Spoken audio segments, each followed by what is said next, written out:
Hi y'all, I'm Bobby from Supper at the Family Table, and today I'm going to be doing a Bake With Me video. So let's go ahead and jump right in. First off, I'm making bread bowls for some soup that we're going to have for supper. So I've started by adding my yeast, some warm water, and some sugar, or you can use honey, to a bowl and letting that bloom for a few minutes. Now you'll see me adding in the flour. I used half whole wheat and half all-purpose, but you can use all-purpose, just all-purpose if that's what you have.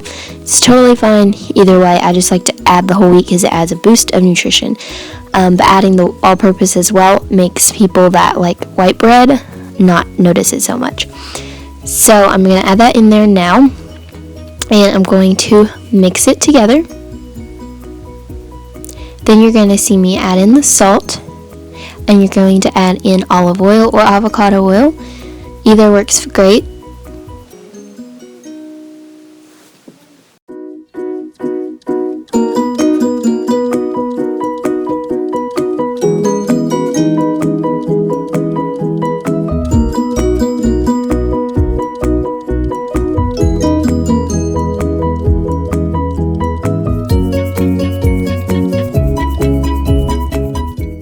Now we're going to add the remaining water, and just be sure it's lukewarm, and then mix everything up.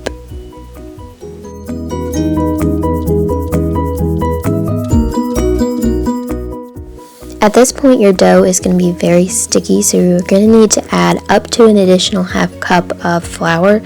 It all depends on your humidity and altitude, so just add enough until it starts to pull away from the sides of the bowl.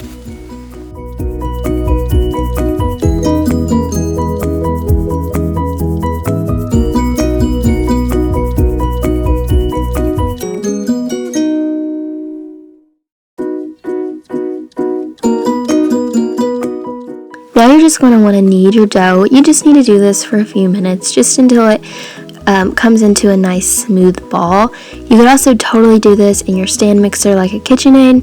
I really love my KitchenAid, and it works wonderfully for making breads and things, but I really enjoy kneading dough, so I typically do this by hand, but you could do this whole process in your stand mixer. While you're doing this, be sure not to add too much flour. Just use enough to keep it from sticking to the counter, because the more flour you add, the tougher your dough will get.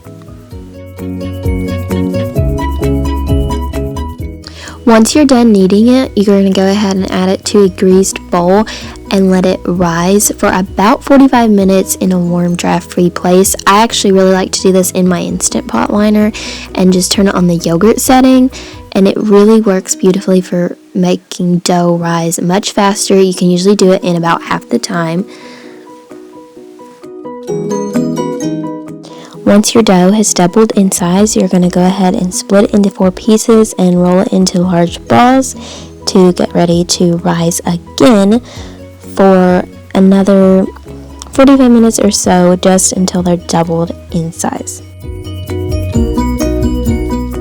Now you're going to want to bake them just until they're cooked through. The internal temperature should be about 190, and it took me about 35 minutes or so.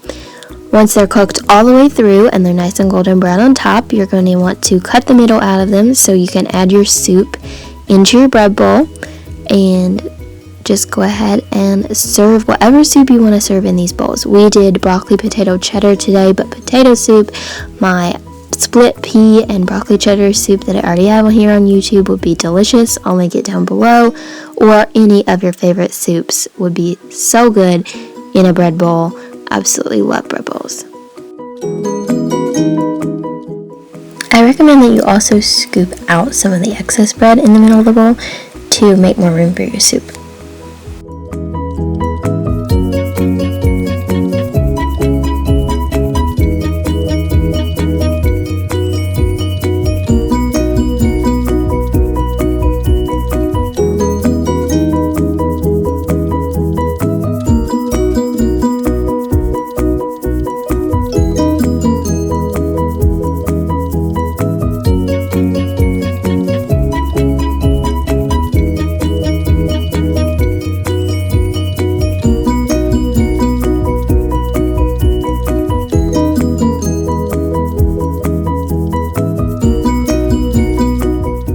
So that's it for the bread balls. They really aren't that hard to make, but they make any soup just that much more delicious, so I hope you all try it and enjoy.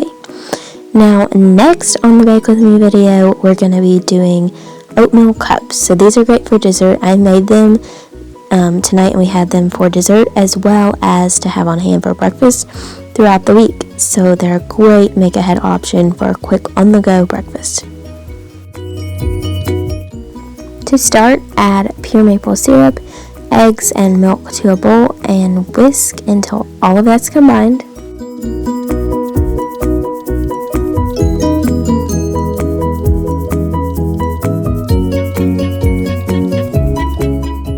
Now you're going to add all your dry ingredients, so oats, granola, cinnamon, and baking powder.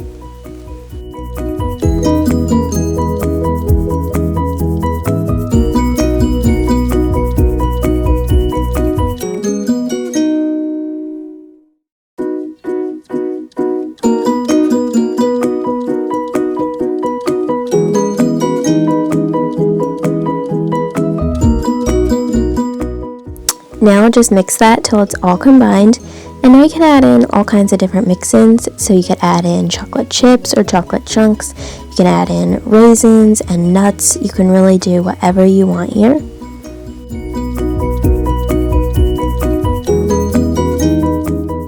I'm going to bake these oatmeal cups in cupcake pans, so I lined my cupcake pan with cupcake liners, and this recipe will make about 11 to 12 oatmeal cups.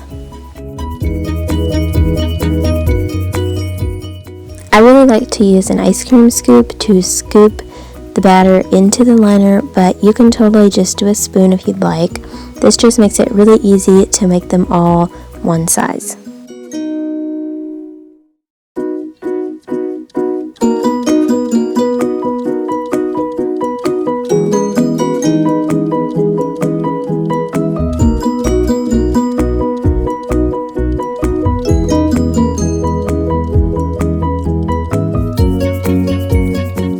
I decided to top mine with some craisins and pecans, but you can do whatever toppings you would like. You could do chocolate chips, another nut, you could do raisins, or you can leave them plain. Now I'm going to bake them at 350 for 25 minutes.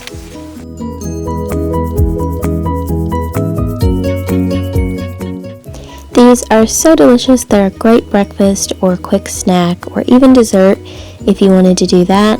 So I hope you all got some ideas from this video. Be sure to subscribe and check back for more. Have a blessed day.